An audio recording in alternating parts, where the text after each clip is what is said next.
ஆன்மீகம் என்றால் கோவிலுக்கு போவது மட்டுமில்லை, நம்முடைய மனதை நாமே புரிந்து கொள்வது, கோபத்தை கட்டுப்படுத்துவது, அன்பாக வாழ கற்றுக்கொள்வது, அதுதான் உண்மையான ஆன்மீகம். அன்பான நேயர்களுக்கு வணக்கம்.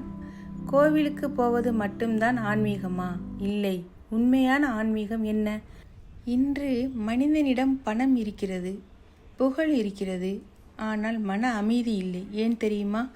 அவன் வெளியுலகத்தை வென்றுவிட்டான், ஆனால் தன்னுடைய மனதை இன்னும் வெல்லவில்லை. அப்படியென்றால் ஆன்மீகம் என்றால் என்ன? கோவிலுக்கு போவது மட்டும்தானா? மந்திரம் சொல்லுவது தானா? இல்லை, அதைவிட பெரிய பொருள் உண்டு. நம்மை நாமே புரிந்து கொள்வது, நம்முடைய கோபத்தை கட்டுப்படுத்த தெரிந்து கொள்வது, அன்பாக அனைவரிடத்திலும் பேசுவது, மற்றவர்களுக்கு நம்மால் இயன்றவற்றை உதவுவது, தவறு செய்தால் அதை உணர்வது, இவை எல்லாமே ஆன்மீகம்தான்.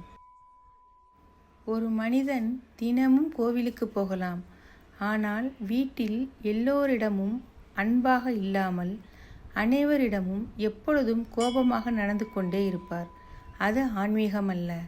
மற்றொருவர் கோவிலுக்கு போகாமலேயே அன்பாகவும் நல்ல மனதோடும் வாழ்ந்தால் அவனே உண்மையான ஆன்மீகவாதி.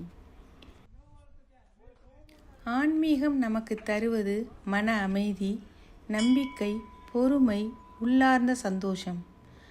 ஆன்மீகம் வெளியே தேட வேண்டிய ஒன்று இல்லை.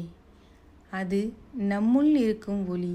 அந்த ஒளியை உணர்ந்த நாளே வாழ்க்கை அழகாக மாற ஆரம்பிக்கும்.